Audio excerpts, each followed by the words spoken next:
What's up, Unleashed Humans? This episode is going to be amazing because we talk about coffee and caffeine and why it may be both healthy and bad for you. I will cover why more than half of the world's population drinks coffee on a daily basis and how it affects the human body on a physiological level. And I will also cover the science and the practicality of coffee from the inside out by also speaking to the usage of caffeine and why it may be an amazing tool you might not be using daily. So, with that being said, let's jump right in. Now, like I mentioned, on today's episode, we asked the question, is coffee good or bad for me? Well, to answer that question, we must take an entire person into consideration first. Things like your current digestive health, your current blood pressure, anxiety levels, your genetics, your caffeine sensitivity, your current state of health, and a whole gambit of other contributing factors. We must also first break down coffee and explain exactly what it is and what it does. Now, most people don't know where coffee actually comes from, and they actually don't know that coffee is a seed from a coffee cherry. So most people don't understand that coffee is really actually just a seed. Now, the seed is separated from the cherry fruit, and depending on if the fruit is dried before separating the seed or if the seed is removed earlier, this will change the flavor of the coffee. And when the coffee seeds, aka the coffee beans, are dried but have not been roasted yet, they are labeled as green coffee, which you can see in the ingredients on the back of some energy drinks and is normally labeled as green coffee bean extract. Now, then when the coffee is roasted, this turns the color into a brown color that we all know, and it also creates that aromatic smell that we have had come to love. Now, they are sold as either ground or full bean. In my personal opinion, it is always best to buy coffee as the full bean and grind it yourself, since it will still contain all of its natural properties at the time of your consumption. When you buy ground up coffee from the store, there's a higher and faster chance of spoiling and accumulation of mold. So the less amount of processing, the better. So buy your coffee with full bean. Also, if you didn't know, caffeine from coffee is the most consumed psychoactive drug on the planet. An astonishing 90% of the United States consume some form of caffeine every single day. Yes, I said that. Caffeine is actually a drug, but obviously not the negative connotation we normally associate when we think of drugs. In fact, caffeine has profound benefits on health for most of the world. If you have ever consumed caffeine, you know the feeling you get, that you feel happy, focused, energized, and you're ready to basically kick today's ass. Now, when we break it down, coffee has two things going for it. It has antioxidants and it has caffeine, as I just mentioned. I'm sure you are no stranger to antioxidants, as they are used to fight free radicals, aka cancer-causing molecules, and coffee boasts a ton of antioxidants that all provide various health benefits for our bodies. For instance, in coffee, there are compounds called diterpenes, so we're going to call these terpenes for short. One terpene is called caffeine, which helps with cholesterol regulation in the liver and is a strong anti-inflammatory substance for our brain, which may help with memory. And recent research is showing that caffeine is a promising prevention type treatment for those with type 2 diabetes or preventing someone to get type 2 diabetes. And here's the thing, people with type 2 diabetes are unable to transport sugar into cells because insulin cannot bind at receptor sites to bring sugar inside. However, using caffeine, they have actually found that caffeine increased insulin secretion and binding ability when glucose was present in these type 2 diabetics. They found that glucose uptake was increased in muscle cells, which did the exact same thing as an already existing anti-diabetic drug. So really what's coming down to it is that coffee is actually doing effects that pharmaceutical drugs are doing for diabetics already, naturally, which is amazing. Now, the second and more likely reason people choose to drink coffee is the natural caffeine it has, which will usually transform a human zombie into a fully functioning human. You coffee drinkers out there know exactly what I'm talking about. However, most people don't really know the physiological effects of caffeine and what it is actually doing inside your body. So with that, let's quickly talk about what caffeine actually does to the human body. Now, when you take your first sip of coffee, it passes through your gut lining directly into your bloodstream. Once in the bloodstream, caffeine molecules are directed to your brain, where they attach to receptor sites for a neurotransmitter called adenosine. Now, adenosine is responsible for helping us wind down at night. As the day progresses, we create more and more adenosine until the point where receptors on our brain have completely exhausted, and then we fall asleep because of all of the adenosine that our brain has taken in through these receptors. Now, of importance, it is really good to know that adenosine actually stimulates GABA, aka gamma-aminobutyric acid, which is another neurotransmitter responsible for healthy relaxation and sleep, which I'm sure a lot of you guys have heard before. However, here's the plot twist. Caffeine has a very similar biochemical structure as adenosine. So caffeine molecules actually hijack adenosine receptor sites on the brain, thus kicking adenosine to the curb.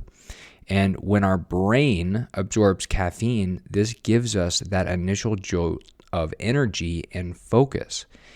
And at the same time, caffeine increases activity of dopamine, aka the reason why we have more confidence, optimism, and happiness when we consume caffeine. And caffeine also increases norepinephrine, aka adrenaline, to increase our focus and attention during the day. This is why you feel so good after drinking coffee. What's being better than happy, confident, and focused? I don't think much. That's pretty amazing to have those factors going on with you after having a nice cup of joe. I feel amazing, and you probably will too. So caffeine really, really boosts our feel-good hormones and allows our body to function at a higher level than we normally do without it. Now, here's the really cool thing about coffee. When it's consumed, it triggers adrenaline, as I mentioned a second ago. But here's the thing. It will actually self-select where to send blood based on demand. So for instance, if you were running from a bear, your body would flood your muscles, your lungs, and your heart with blood so that your body would survive the attack. So it gives you all the energy and blood to keep you moving and keep you strong in a moment of self-defense. And at the same time, during a bear attack, your body cuts off blood flow to your less vital tissues like your digestive tract, so it can allocate all resources to your muscles so you can stay alive. Now, the same thing goes for you in the gym. When you're lifting heavy weight, your body shuttles a rush of blood to your muscles for maximum contraction. For maximum contraction of skeletal muscles like your biceps, triceps, and quadriceps, we need calcium. And the cool thing is caffeine will stimulate calcium out of our cells to be pushed into our bloodstream to produce nitric oxide, responsible for having a quote-unquote sick pump in the gym. Now, this pump you feel in the gym is from nitric oxide production, which creates vasodilation of your blood vessels. Vasodilation is when your blood vessels expand to create more blood in the immediate area, whereas vasoconstriction does the opposite and narrows your blood vessels, like in people with hypertension or atherosclerotic arteries. Now, caffeine initially increases blood pressure and vasoconstricts blood vessels. This is why you may notice a slight increase of heart rate right after. But as it settles in, caffeine will actually vasodilate your arteries. Now, this vasoconstriction property of caffeine is the reason why some people with chronic headaches may see relief with caffeine consumption. The onset of headaches comes from when vasodilation of your brain vessels occur. In other words, your brain vessels expand during headaches. That's what creates the headaches. Now, when you drink caffeine, it causes the brain vessels to vasoconstrict and shrink, which give some people relief from their headaches.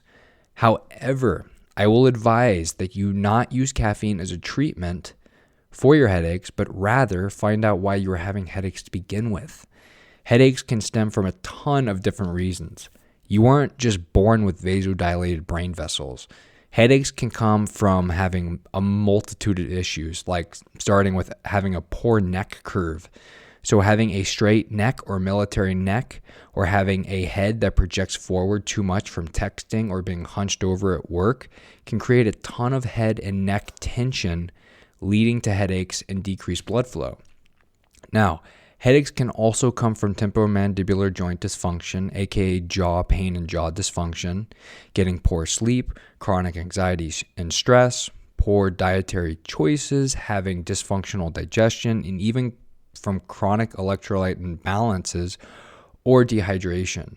Now, I'm not going to go into this rabbit hole about headaches because I've done an entire episode on this, and I would advise you to go back to episode 10 where I talk about headaches and how to eliminate them and so many different things that you can do for them. But I wanted to talk about quickly how people will actually consume caffeine and coffee to help their headaches. But again, I will advise, don't use it as a treatment.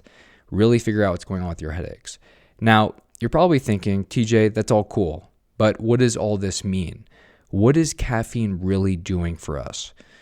Now, this tells us that caffeine is a huge regulator of cardiovascular health and blood flow. This is absolutely paramount for Alzheimer's disease because we know blood flow is very important in those dealing with cognitive decline and dementia.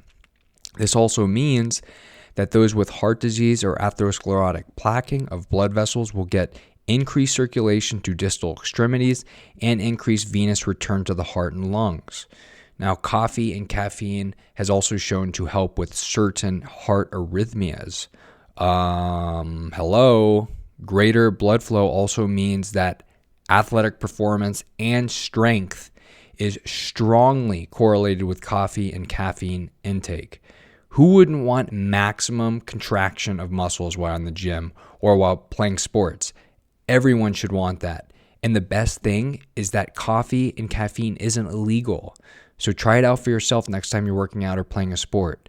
Now, this is just the tip of the iceberg for what coffee does for the human body, but don't get too excited because just like with anything, there is such a thing as having too much of a good thing. Just like you can die from drinking too much water and you can become allergic to salmon or avocados by eating them too much, there is a limit to how much you should have, all right? And we'll get into this later. Now, when I say this, I mean that coffee and caffeine is not for everyone. Let me say that again. Coffee and caffeine is not for everyone. Now, for the general population and average human who is in good health, which good health is very subjective these days because everyone thinks they're healthy for their age or compared to their friends. But is that how health should be measured? No, I don't think so at all. But here's the reality. People will immediately know if coffee and caffeine is either good for them or bad for them based on their physical and emotional response to it. Now, physical and emotional responses could come in many forms. Physical responses are things like getting stomach aches, heartburn, acid reflux, getting muscle twitches, rapid heartbeat, sweating, and uncomfortable increases in body temperature. Emotional responses could be things like anxiety, difficulty focusing, and insomnia. However, these symptoms are not that common. You either have to be having a pre-existing medical condition, have a genetic sensitivity to caffeine, or you drink way too much coffee and caffeine, all right? I will say, however, caffeine is not created equal, and the form of caffeine is presented it will actually create different responses based on where you get it from. For instance, some people won't do well drinking coffee, but they will do great drinking green tea. Now, this is for a couple reasons. First is that a cup of coffee, which is normally 6 to 10 ounces of water, will have anywhere from 150 to 200 milligrams caffeine, which might be too much caffeine for those with caffeine sensitivities, and green tea will be a better option because green tea has 30 to 50 milligrams of caffeine, which is substantially less. If you're wondering if you are sensitive to caffeine, symptoms are usually getting jittery, feeling anxious, feeling stressed out, having an unnaturally fast heartbeat, sweating profusely, finding it hard to focus, having confused thoughts and tripping over words, and having issues winding down or going to sleep at night. This sensitivity could also be coming from a pre-existing condition like having high blood pressure and anxiety disorders, all right? Now, the second reason people do better with tea over coffee is that tea has something called L-theanine, which has a calming effect, which works synergistically with caffeine and decreases the jittery and ramped up feeling you normally have with coffee. Whereas coffee has an alkaloid in it called trigonelline, which creates coffee's strong aromatic smell and has been shown to reduce the incidence of dental cavities due to its prevention from bacteria adhering to teeth enamel. So I thought that was super interesting. Who would have thought that coffee could actually protect teeth? Never thought that was a thing. So thought that was very interesting. Now, here's the other thing. All coffee is not the same. Let me say that again for clarity for everybody. All coffee, how much? All coffee is not the same. This means the types of roasts, whether that's light, medium, or dark, are different. Light roast has the most caffeine, medium roast has less caffeine, and dark roast has the least amount of caffeine. This also means that brands of coffee, such as your local Walmart brand compared to an organic and mold-free coffee brand, is way different. Coffee beans from bulletproof.com and beans from Purity Coffee are beans that are mold-free. If you have been out of the loop for anything regarding coffee or anything in the news about coffee, nearly 95% of coffee found inside the United States has mold toxins inside of them, known as mycotoxins. If you have been sensitive to coffee in the past, been exposed to toxic mold, or you have coffee crashes, it could be from the mold inside the coffee you're drinking. Now, mold naturally forms on and inside coffee beans if they are poorly stored or processed. One of these mold toxins is known as ochratoxin A, produced by mold that can be found on coffee beans when stored in humid conditions. Now, the European Union has long known about ochratoxin A and has been extremely strict on coffee bean processing. Meanwhile, of course, the United States has been lagging behind and has just now seen this as a potential health threat. Ochratoxin A can lead to acute kidney disorders, brain fog, confusion, and lethargy. So please choose your coffee wisely. Again, you can find really amazing coffee at bulletproof.com and then even puritycoffee.com. And I'll put all of that in the show notes. Now, the other thing about coffee is that location matters. The location of where your coffee bean comes from is way different. This means the country, altitude, temperature, rainfall, and sunlight all affect the taste and quality of coffee. It is just like the difference between a $1,000 bottle of wine compared to a $10 bottle of wine from your local store. Way different tastes and aromas and quality. In general, the best coffee comes from South America and Africa. Now, there are two types of beans, Arabica and Robusta. Arabica are sweeter, fruitier, and have higher acidity, but are of higher quality and are much more expensive. And Robusta, on the other hand, has a harsh and peanutty taste and is considered low quality, but with twice the amount of caffeine. Most coffee in the US is Arabica, however. But here's the other thing. There is differences in coffee preparation. Fresh pressed hot coffee versus cold brew coffee makes a major difference. The chemical composition and physiological effect of coffee changes between these two differences in preparation. Now, if you've noticed that you have digestion issues like stomach pain, heartburn, and general dislike of coffee when drinking regular hot coffee due to bitterness, try switching over to cold brew coffee because cold brew coffee has less acid and less bittery tastes. This is because different temperatures of liquids will pull out different chemicals and compounds.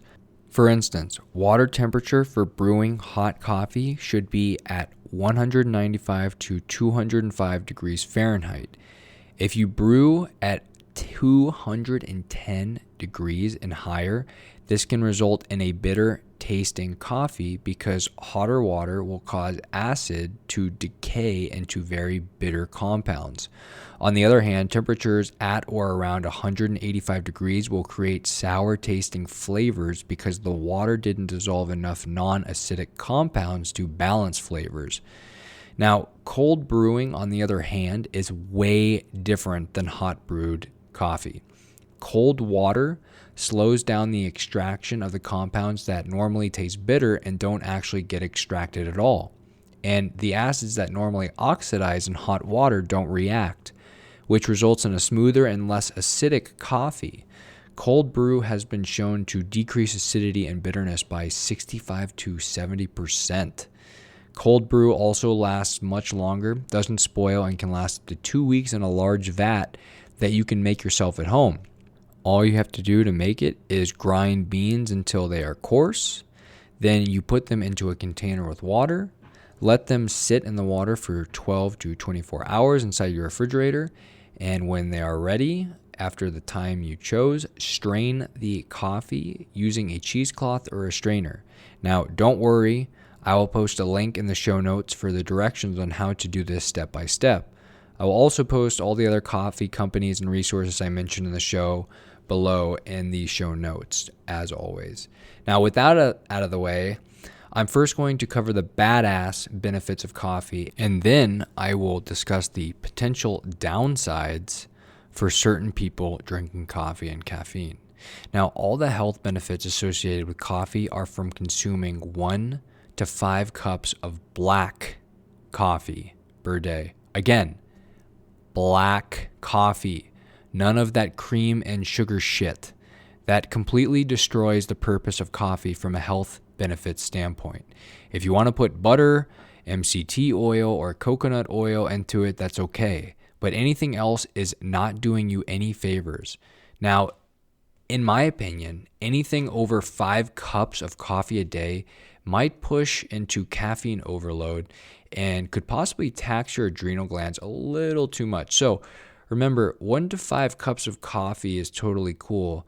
But to be honest, I think 1 to 3 cups a day is totally all right as well. And to be clear, a cup of coffee is considered 6 to 8 ounces per serving. Now, this is very important for you to understand. If you're going to drink coffee or any other caffeinated beverage, make sure to have your last sip at least 7 hours before bedtime. So for instance, I will not drink coffee any later than 2 p.m. in the afternoon. This is because caffeine, if you didn't know, caffeine has a half-life of 5 to 6 hours in the human body, meaning that it takes 5 to 6 hours to eliminate half of the caffeine you consumed via urine or sweat. By drinking coffee by 2 p.m., this will allow your brain to adequately attract more adenosine in order to wind you down for sleep by 9 or 10 p.m.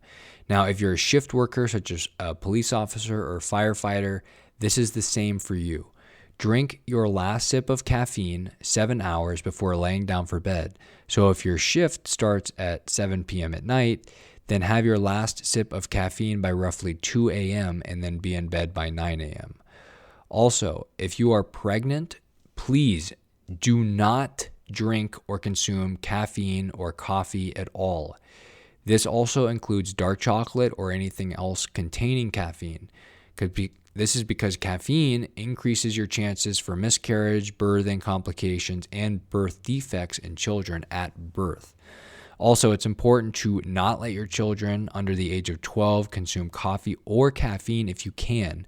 This is likely because their brains and their nervous systems are growing at an exponential rate, and caffeine directly affects the nervous system.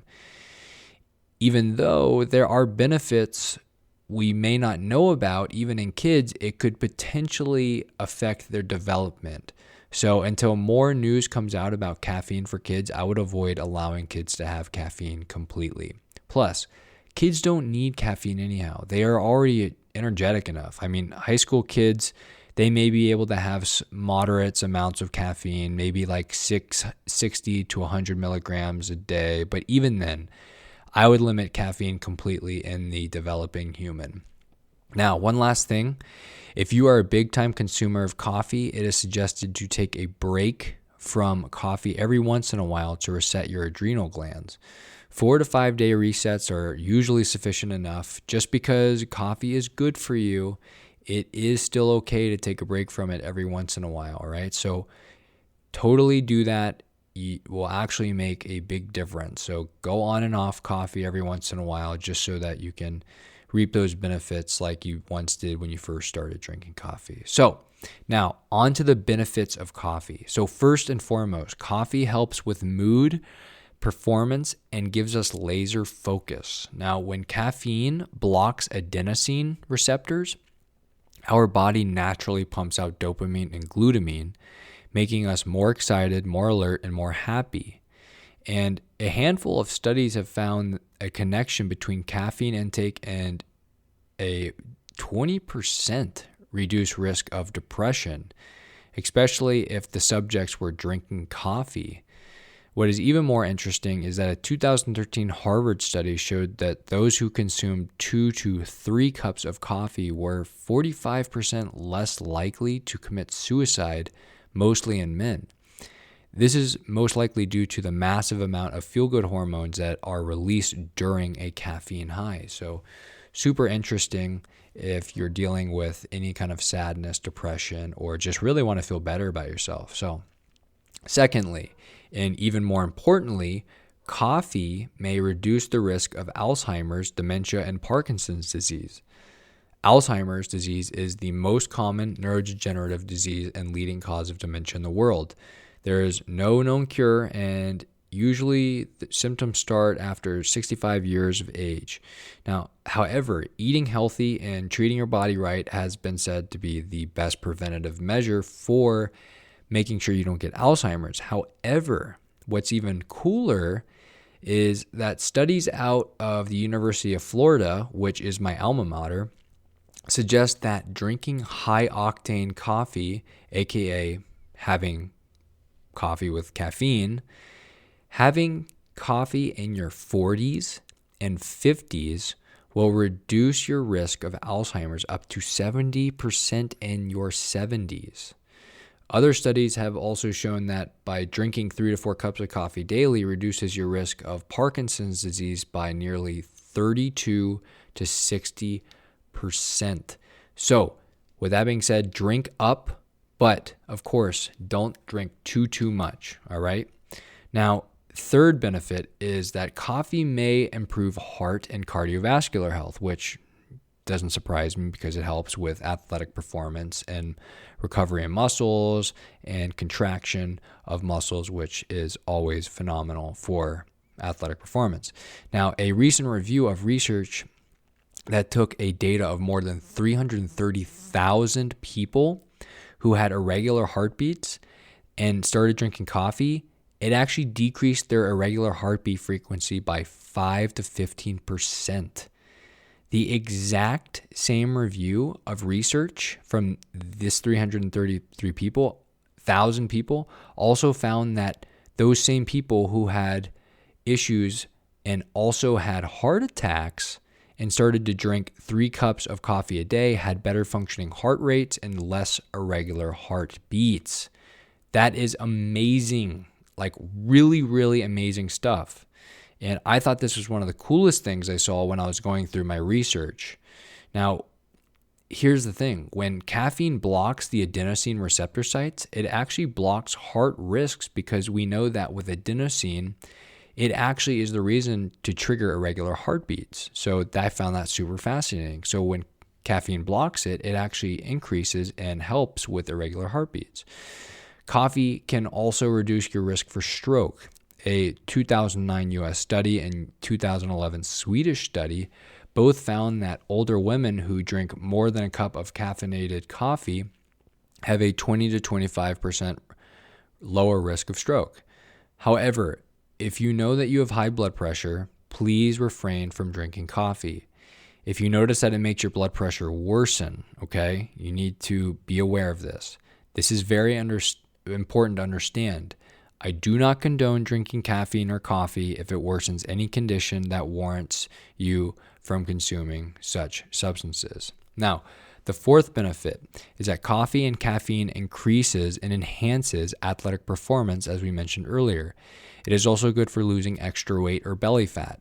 Caffeine is the most common performance-enhancing drug in sports, and guess what? It's legal. And if you take the correct amount of caffeine, which I personally recommend having 100 to 150 milligrams of caffeine, then athletes can notice amazing performance boosts of nearly 15 to 20% in athletic performance. Now, it is not wise to take large amounts of caffeine and perform super strenuous or cardiovascular activities, as your blood pressure will spike to pretty dangerous levels if the dosage is not correct.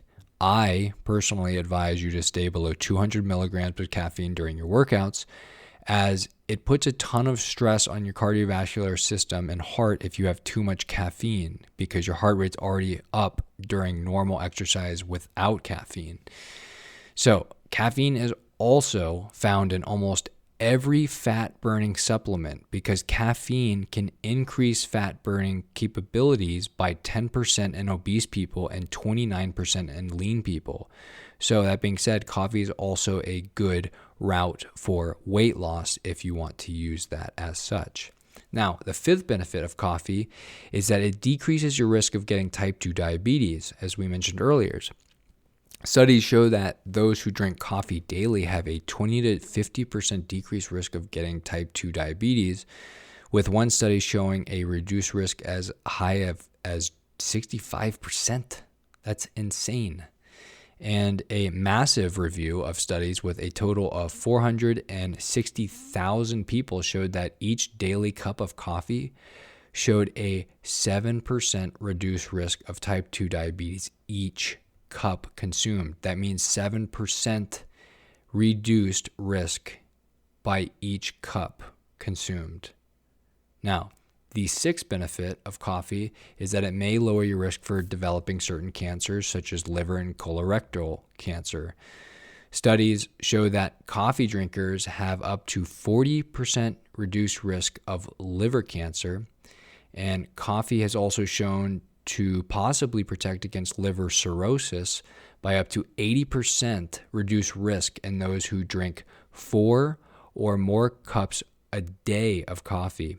And a study of 490,000 people found that those who drink 4 to 5 cups of coffee a day had a 15% reduced risk of getting colorectal cancer.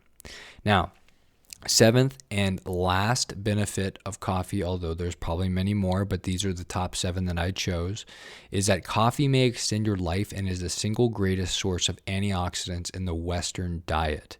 Studies show that most of the people in most of the world get more antioxidants from their coffee on a daily basis than fruits and vegetables combined. The largest study to date, done by the National Institute of Health and the American Association of Retired Persons, followed 400,000 men and women ages 50 to 71 for more than 10 years and found that those who drank either decaf or caffeinated coffee on a daily basis had a lower risk of death than those who didn't drink coffee.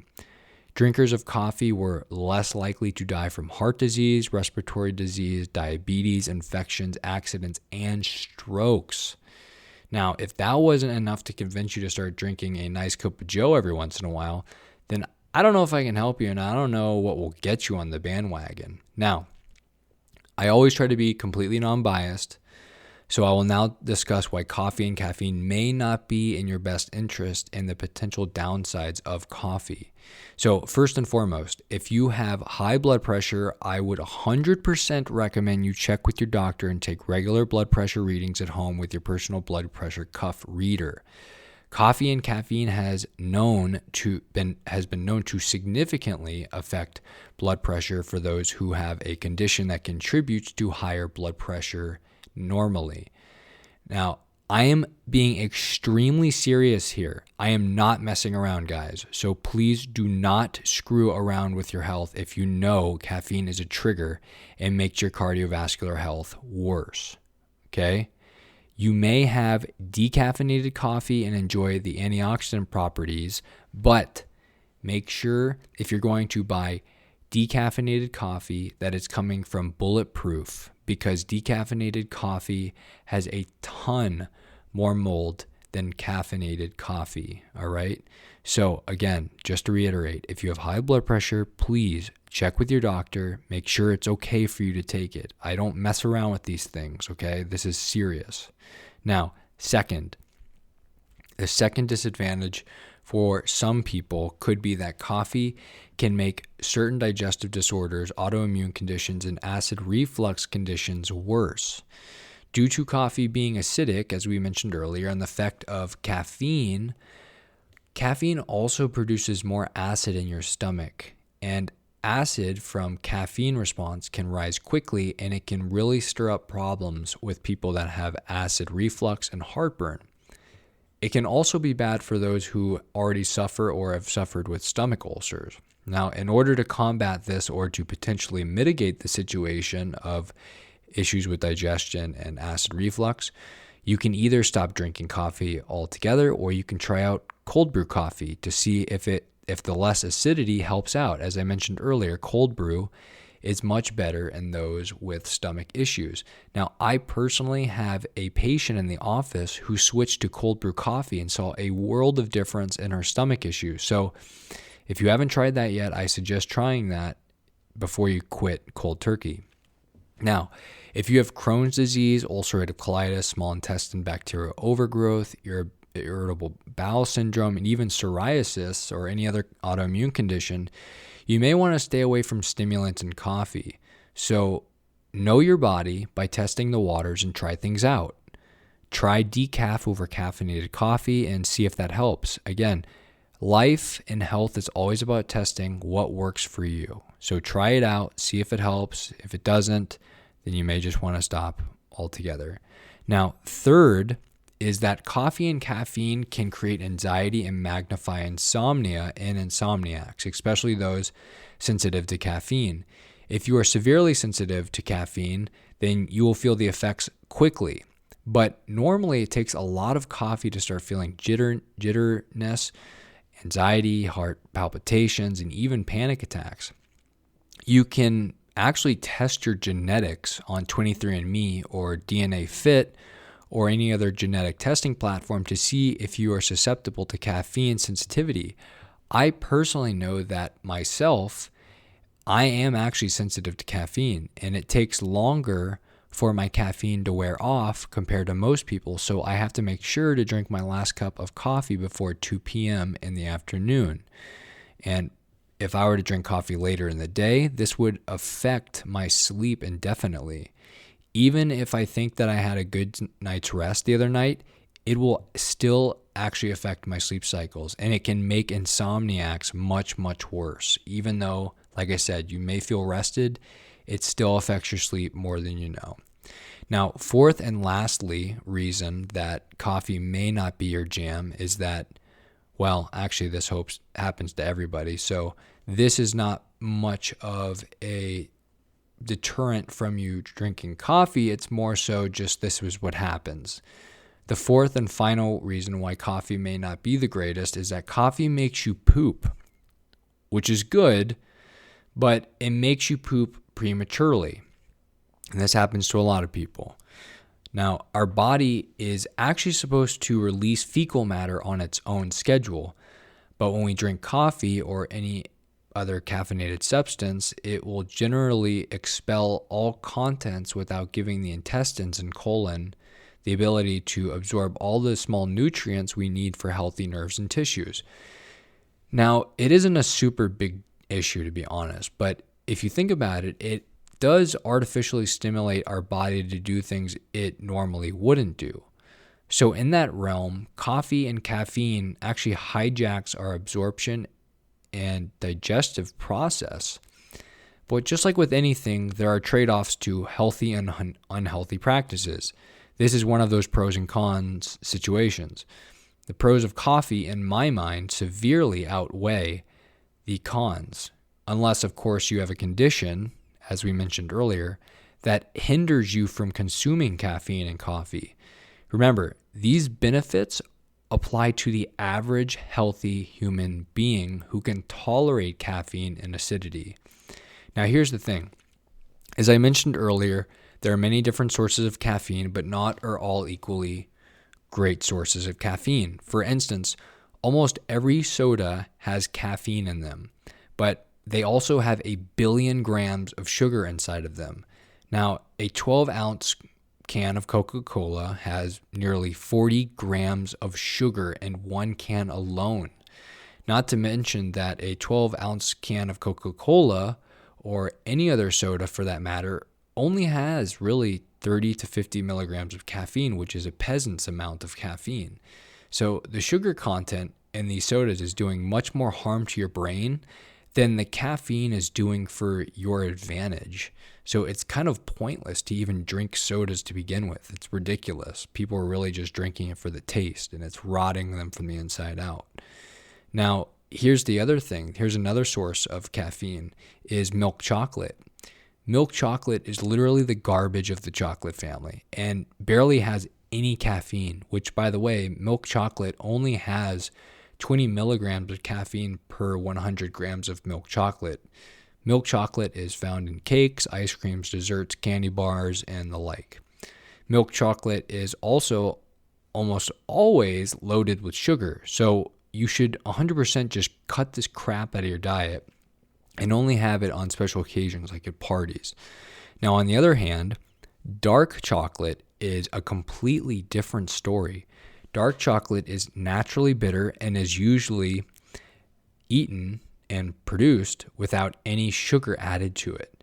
Dark chocolate, aka cacao, is the more natural form of chocolate packed with antioxidants and has 24 milligrams of caffeine per 1 ounce square.